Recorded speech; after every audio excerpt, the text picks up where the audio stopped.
Okay, so today I'm with Sage Altobelli. She is a student who's taking a peace psychology course. And Sage, I wonder what are your dominant impressions of taking this course? I know you're a psych major, but Mhm. probably haven't taken anything in peace psychology before. Yeah, I've never taken a peace psychology course. And right from the first week, I found it so interesting. There was a reading on the prison and about how disrespect was a big motivation for violence and aggression. And I thought that that was really interesting because like that's something that happens in microaggressions. Yes. Day to day disrespect happens, and I could see that on a large scale, it has such a big impact. Yeah. And hearing the prisoners report on that was really interesting. Yeah, I Um, think you're picking up on a reading by James Gilligan. Um, yes. there. He was the guy who interviewed all those violent criminals in prison. Yeah. So, I feel like the beginning of the course helped me really understand the foundations of where violence comes from. Yeah, And where we are now in the course, I feel like I'm really being able to apply how to negotiate and solve things peacefully and apply it to my life and interpersonal conflicts. So, this part of the course, especially being a psychology major, I feel like is very applicable. So, I'm loving what we're doing now. It's great. yeah, that's great to hear, and I think there are other students who feel the same way. Those applications in everyday life, I think, are maybe even more important than the big, large-scale social movement applications. Um, but it's really funny that we don't sort of grow up learning some of these things earlier in school. Um, I Yeah, certainly sometimes didn't, you know. definitely not. Sometimes you just socialization wise learn the opposite. Something that I Yeah, talked about in one of my discussion posts was how there's a common idea where if somebody is disrespecting me, why would I be nice to them? right. And it usually leads people to stoop to the lower level. And I've heard people say things like, I'm not going to be nice to them if they're not being nice to me. But growing up, you're taught, be nice to everybody, show kindness. And one of the readings, you might be able to recall which one it was from, talks about the differentiation between the golden rule of treat others how you'd like to be treated versus the rule of revenge. Right, And that was treat others how you are treated by them. right. But we really need to go back to the golden rule of treat everybody how you would want to be treated. Because I know I'd be want to be treated with love and respect and kindness and Yeah, a little of bit of course. grace. And there's a way to get that, but it's by giving it first. And Mhm. uh, it's like if you follow that rule of payback or rule of revenge, you're sort of giving up. You're deciding that the other person is not worthwhile. And um, what that does is, I don't know. Have you taken an economics course at URI? I haven't. I took one way back in high school, but In high school, okay. But yeah. you know the idea, the field of economics sort of views a lot of behavior as involving transactions and purchases and sales, and the economy is made up of all of those things, operating together. And we talk about economies that are flourishing and economies that are depressed or in recession. And some of this stuff we're talking about in the course is sort of like economics, but the medium of exchange is not money, it's respect, which, you identified as something that really struck you at the beginning. And people give respect and they receive respect and they disrespect others, and that has consequences that are not so great. And it's very interesting to think about it that way. I'm not sure how far you could push the economics metaphor, but I think there is some sense to that. Yeah. That we're sort of in, and there's a person, what's her name now? I think her name is Donna Hicks, and she has written a couple of books about dignity. That's her word for, I think, what we're calling respect. And she paints a picture of how dignity plays out in the workplace, because she's kind of a organizational consultant for big businesses and stuff. And she goes into organizations and gives talks about dignity and about how if people, first of all, raise their awareness about how important people's dignity is to themselves and realize that other people care about dignity in the same way, it can change how the workplace feels. And some of those little microaggressions get reduced and more positive behaviors occur between people. And I think she's really talking about the same things, but using a different vocabulary. Um, Yeah. I like the use of the word dignity because I feel like that has sometimes a more personal yeah, connotation rather than respect. yeah, I feel like dignity is something that you hold close to your heart, close to your chest. yeah. Um, Yeah, yeah, it's a my use of the word dignity often flows from the the way kids talk about being disrespected, and Gilligan talking about, well, you can undo some of the damage that disrespect causes by starting to foster respect for individuals. But I think you're right. I think dignity might even be a better word. It's a more sort of positive word for this dynamic. But what could be more important in psychology than understanding that stuff? Just yeah. in the day to day, and how people get along with each other. Uh, Yeah, it, I mean, growing like fostering empathy from a young age is so important. And I'm also in a social psychology course right now. And something yeah, that we talked about was there was an experimenter who, um, there was this program where they brought babies into classrooms. I believe it was like on an elementary school level. And it really fostered empathy because they were thinking about, oh, like my actions towards this baby is like gonna influence how they develop and how they yeah, grow up.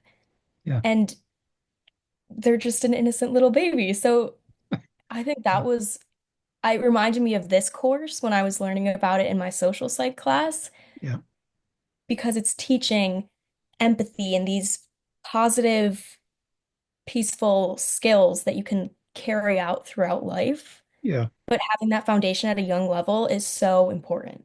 No, I certainly agree. And I know you have a kind of a professional interest in early intervention and an interest in working with kids eventually. Yeah, So, yeah, this is pretty relevant to that.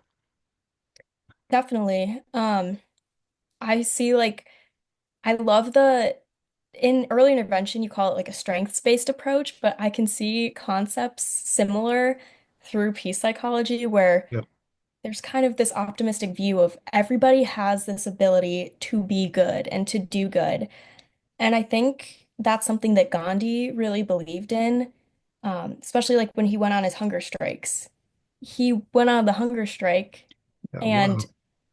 yeah, it lasted such a long time, but he had the faith that people could unite for the cause, and that's when Yeah. he would end his hunger strike. And Yeah. I believe that's when violence broke out between the Hindus and Muslims. Correct me if Yes, I'm that's wrong. right. That's right. And yeah, Uh, toward the end of his life, he went on a very famous hunger strike and almost died. but he still had so much respect among the people that they laid down their weapons. It was really a very impressive example. But Yeah. he was revered in his lifetime. It just it's amazing how much people um, in the old British India, which includes what now is India, Pakistan, Bangladesh, and Sri Lanka. Those those countries all gained their independence around that time, but they all, or the vast majority of people, just revere Gandhi as a person who gave them dignity and eventually independence from the British Empire. Um, Yeah. Fantastic stories that are part of his life and that whole time. Uh, Yeah. The Gandhi movie from like 1982. yeah, Wow. that's an amazing movie, isn't it? Yeah, it was my Yeah, first time seeing it. I think I might have seen clips throughout yeah, maybe history classes, but first time seeing the movie in full, and wow. yeah. Well, and in our class, you've done some reading for background that really makes it even more meaningful. Hmm. Yeah, I bought the movie a few years ago because I plan to watch it every year at least, and I enjoy it every time. I keep finding new things in it when I watch that movie. I Oh, enjoy it a definitely. I lot. shared it with one of my friends. I was like, if you haven't seen this movie, you have to watch it. I think there's some really cool concepts. Like, he's very into philosophy. So, from a philosophical standpoint, I thought it was also very interesting. Yeah, and it raises all these questions that are kind of countercultural still in our society. Society is so violence accepting, uh, and I hear so often that, oh, what you do is useless, violence is inevitable, and well, no, it's not inevitable, and there's a lot of evidence that you can reduce it. And why aren't people more impressed with the evidence than they are with this sort of belief that's kind of like a conspiracy theory that you can never fight against violence and win. Uh, Yeah. yeah. So anyway, yeah, that's one of my favorite movies of all time, Hmm.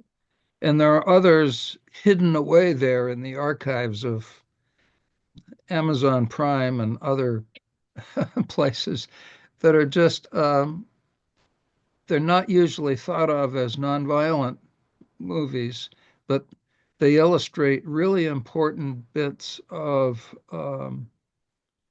problem solving skill that I would put under the umbrella of nonviolence. Yeah. Um, I mean, one of them is the old movie 12 Angry Men. Um, yeah, I think that's the title. It's the story about the deliberations of a jury during the trial of a young, you know, kid from the hood. And initially, the members of the jury were overwhelmingly against this kid, and they were ready to judge him guilty.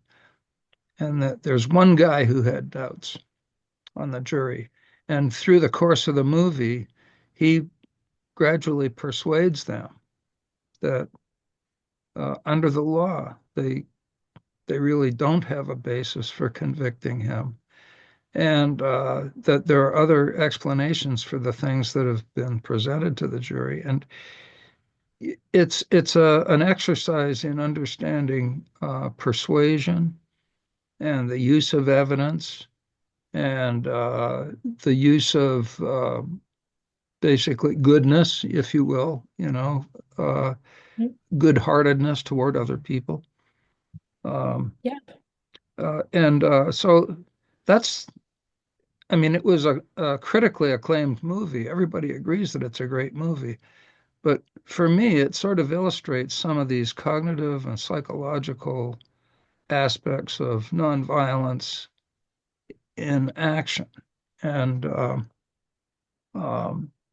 I've used it that way, as a sort of a movie to send students to see and think about.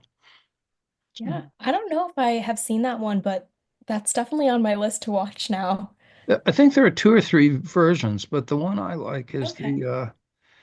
I guess it's the older version where the main character is the old actor Henry Fonda, and it's um, it's a real gem, and it's a good movie for psychology students to watch because there's so much psychology in it. There's so many individual differences in cognition and belief that are presented, and there are techniques of persuasion, and there's cognitive dissonance at work, and there's just all kinds Yeah. of stuff that's really, really interesting. Yeah, that's something that I've definitely noticed with peace psychology is that to take that non-violent approach definitely takes more time, but it's like it's working at changing like the hearts and minds of people, or I don't even know if changing is the right word, but creating that cognitive dissonance of like, I hear what you're saying. What do you think about this? So, Yeah, oh, I forget which one it was, but like understanding the other person's perspective and being receptive to that, but then using logic, which is something that Martin Luther King Jr. did a lot, yeah, um, yeah, greatly depicted in the Selma movie, yeah, was yeah, um, like a very powerful tool. yeah, But that definitely takes time and patience. yeah. And no, you're right about Dr. King valuing reason and and evidence. And I mean, his whole approach was very interesting, and it's an approach other people can use too in trying to change the laws and change the practices of the United States. He basically held up, you know, the Bill of Rights and the Declaration of Independence. He said, "Here's what you say, but on the other hand, here's what you do." And he could hold up photographs and stories from current newspapers showing people being really cruel to each other and not treating each other as if they had equal rights. And um, that approach was persuasive. Uh, Nonviolence worked in the civil rights movement because um, it did a little bit of shaming, and it presented the authorities, the federal government, with the image of a reformer who was not carrying a weapon, and he wasn't threatening people, and he wasn't shooting people, but he was demonstrating the problems that he talked about and asking for change. Mhm. And to his credit, President Johnson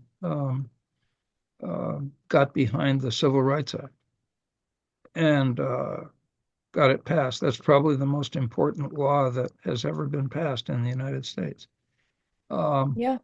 but it wouldn't have happened without that nonviolent pressure from from King and his people. And I wish we made more use of that history throughout education because there's so much to learn from that. I agree. This was the first time that I had heard and learned about the Selma March and all of that. Yeah, And I thought I was shocked that I hadn't learned about it yeah, previously because it was such a power representation of nonviolent action. yeah, And I feel like it was critical to the movement. And yet I had not learned about it. I had learned about, the I Have a Dream speech, but it was more taught in the context of gaining civil rights in America rather than um, a nonviolent approach. Right, right. Yeah, the nonviolent aspect seems to have been suppressed. Hmm. And it often appears to me that nonviolence seems threatening to school systems. They don't want it to be taught. They uh, they they don't want terms like civil disobedience to be put in front of students. You know, they don't want to give students ideas about disobeying and causing trouble. And that's so unfortunate because when students like you take a course like this at the university level, I think almost always the feeling is, gee whiz, I could have really used this a few years ago. You know, it, Yeah. um, and it just seems wrong to deprive students of something that later on they're going to wish they had, and it would be so easy to do. Yeah, I feel like it could definitely, if it was taught correctly and at a young age, it could help give students their voice, but also teach them you have a voice and there's a good, productive way to use it, and that's through nonviolence rather Yeah, than with rage and all of that. Um, yeah, so civil disobedience, while it does seem like an intimidating word, could actually promote positive change and be a yeah, very productive word. yeah. We have some research now that helps to guide us in when it's going to be successful and when it's maybe not going to be successful. I think one thing that kills a lot of movements uh, is purity, just the idea that, oh, no, you can't be part of our group because you don't believe this one little thing. Um, and I really think there are a lot of people that have basically a nonviolent approach with variations that don't are not really very important. But that approach is not seen in K through 12 education. It is seen in the community. A lot of community organizations and nonviolent nonprofit organizations basically have this mindset that they're out to nonviolently solve important social problems, and they sort of get it. And a lot of community organizations uh, in the Black community, in the inner cities, they get it.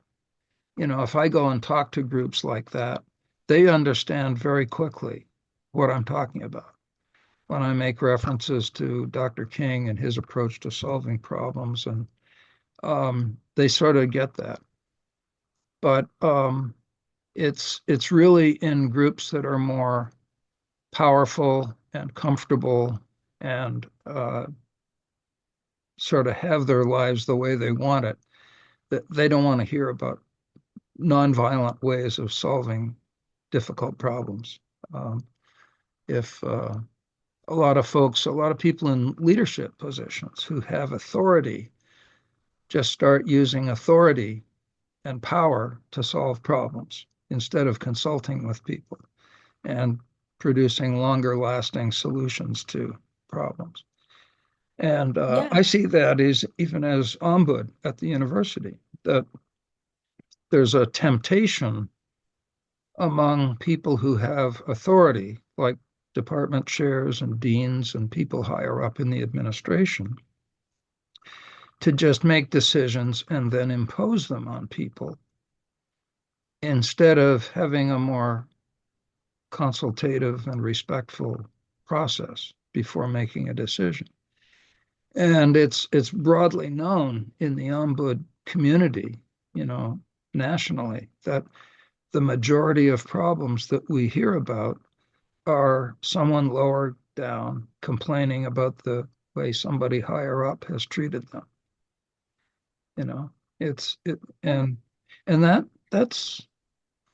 that gives me a lot to think about because The folks whose minds need to be changed are often the leaders and the people who have the power to hurt people and who and oppress people. Yeah, I was trying to look back over my notes because that reminded me of the power with versus power over Right. Yeah. idea. And I do think that those that was from McNair's book. McNair's book. Right. Yeah. Um, I think that being mindful of that is really important. And that's why I am excited to go into the fields that I'm going into because you're working with families. As a professional in early intervention, you're working with the families and their input is so important. And I think that this is reinforced through your class, like getting their input Yep. and also letting them know that they are experts. Because they're Yep. what we're taught in early intervention, you're the expert of your child. So giving them that power to be like, we have power together. We're better together. Yep. And then it brings in all these concepts that we've covered over the course of like perspective taking and being empathetic, all of these things that are associated with peace psychology and conflict negotiation Yep. are applicable to the field that I'm going into and could be applicable to really anybody in Yep. day-to-day interactions and interpersonal conflicts. Yep. So I just think it's so valuable to And learn these. you have a chance to make a big impact working in early intervention. And early intervention is prevention in many ways. And I'm so glad that you're interested in that as a career direction. Thank you. Okay. Thank you so much for taking this time, Sage. I really appreciate it. Yeah, of course. Thank you for And inviting me to talk about this. It was wonderful to finally get to really converse with you. well, and my ulterior motive here is that we'll put our conversation up on the YouTube channel, and then I'll get views from your family. You know what? I told my mom I had a Zoom today, and she was like, "You better send it to me." Yeah, I know how it works, but I hope she enjoys it and doesn't find anything too threatening or outrageous in our conversation. Uh, Luckily, she is very supportive of peaceful negotiation. She's a great conflict negotiator. Um, a lot of the things that she taught me growing up that's were great. rooted in peace psychology in ways that I did not expect. Well, I'm going to stop the recording at this point, and I've enjoyed this very much, and I hope folks who are watching have enjoyed it. There's lots more where this came from.